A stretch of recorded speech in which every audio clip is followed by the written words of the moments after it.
In recent days, President Donald Trump, Elon Musk, Senator Rand Paul, and some others have pressed for an audit of the U.S. gold reserves with a special focus on the gold at Fort Knox.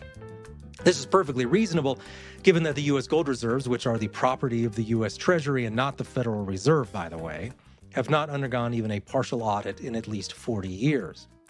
Part of the reason for the audit is to discover if any of the gold has been stolen. The U.S. Mint, the government agency that acts as custodian of the gold, has reported for many years that the official size of the gold reserve is 8,133.46 metric tons of gold. Since there has been no audit in so many decades, though, the Mint's position is essentially just trust us. Trusting federal bureaucrats has never been a particularly wise policy, and this is why there are ongoing demands for some sort of transparent audit. If the total size of the U.S.'s gold holdings is revealed to be a number below the official number, then it will just be the latest reminder that there are a great many thieves and incompetents among the people running the U.S. federal government. After all, if there is less gold than reported in the U.S. gold reserves, it was presumably stolen at some point. And of course, if the Mint and the people in charge of the reserves don't know this, then it might not be thievery, but it's at the very least incompetence. This would be a fitting destiny for the U.S. government's gold, since much of that was stolen to begin with. When I say stolen, I don't even mean in the sense that taxation is theft and that the U.S. bought the gold using tax dollars.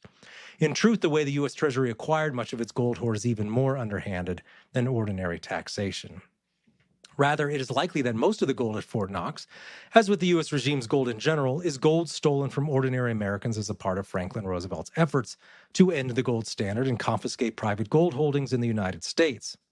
That is, the U.S. gold reserves are a legacy of the way the U.S. government reneged on its promises to redeem U.S. dollars in gold. Rather than pay out the gold that was owed to holders of U.S. dollars, the U.S. government hoarded it instead. That stolen gold is what the auditors will be counting if the U.S. government ever allows an honest accounting of the Treasury's gold reserves. Now, where did the gold at Fort Knox come from specifically?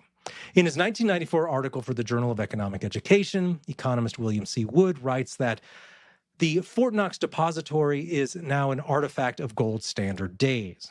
He then adds, quote, "The gold currently in Fort Knox came from the melting of Depression-era gold coins, from Lend-Lease arrangements in World War II, and from government operations under the gold standard," unquote.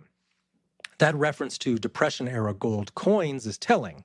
Most of those gold coins were likely the coins confiscated from private owners by the U.S. government following Roosevelt's Executive Order 6102, which outlawed the private ownership of gold. Few Americans owned gold bars, of course, and the gold that was in non-institutional private hands was mostly gold coin. Roosevelt's edict required that private citizens hand this gold over to the U.S. government in exchange for what was effectively below market prices. And what if you would rather not give up your property to the U.S. government? Well, that's too bad, because significant legal penalties would result if you refused. Moreover, private banks and the central bank held gold in the form of coins for dollar holders who, prior to confiscation, would occasionally present U.S. dollars for redemption in gold. This is, in part, the gold in Fort Knox that Wood classifies as gold held for, quote, government operations under the gold standard. After 1933, however, banks did not need to hold on to any gold coins for this purpose, since Roosevelt's effort to end the gold standard included a prohibition on banks paying out gold. So these coins ceased to have an immediate market value among banks. Where did all these gold coins end up? Most ended up with the U.S. Treasury after the Treasury seized the Federal Reserve's gold in 1934. Evidence of this can be found in the nature of the gold that is now held at Fort Knox. Wood further explains that the gold there is not the type of gold usually found in gold bars used for international transactions. Quote, "The gold resulting from melting of coinage has considerably lower quality than the fine or good delivery gold commonly used in international trade. The majority of the gold in Fort Knox is the lower quality coin gold," unquote. The legacy of the U.S. regime's gold theft is not limited to the coins that happen to be in private hands in 1933, however. Much of the gold that is in the U.S. gold reserve today is gold that would have been paid out to the private sector had the U.S. government not reneged on its promises to pay war bonds in gold. So for this, we need to look at the 1934 default on gold-based Liberty bonds.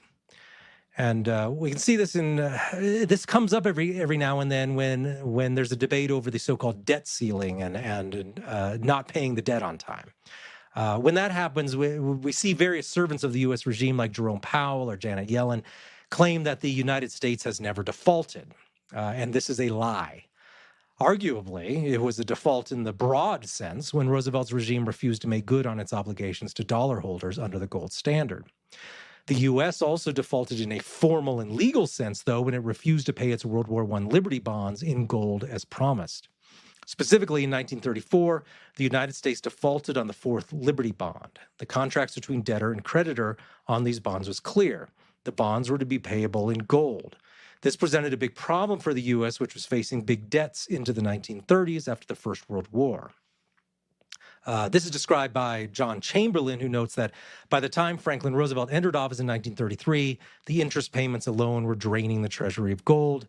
And because the Treasury had only $4.2 billion in gold, it was obvious there would be no way to pay the principal when it became due in 1938. So the administration figured out a way to just simply default on that, so it didn't have to pay out in gold. And Chamberlain continues, quote, Roosevelt decided to default on the whole of the domestically held debt by refusing to redeem in gold to Americans, unquote.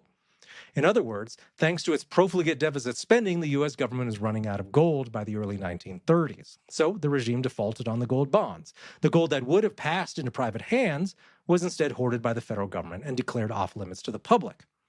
Much of that gold remains in the U.S. gold reserves today. There were also defaults on international gold obligations. Not all of the U.S. Treasury's gold is stolen from ordinary Americans. Some is stolen from foreign governments. Another illustration of the dishonesty of the "we never defaulted" narrative is the fact that the U.S. government defaulted in 1971 on its obligations to foreign governments under the Bretton Woods system.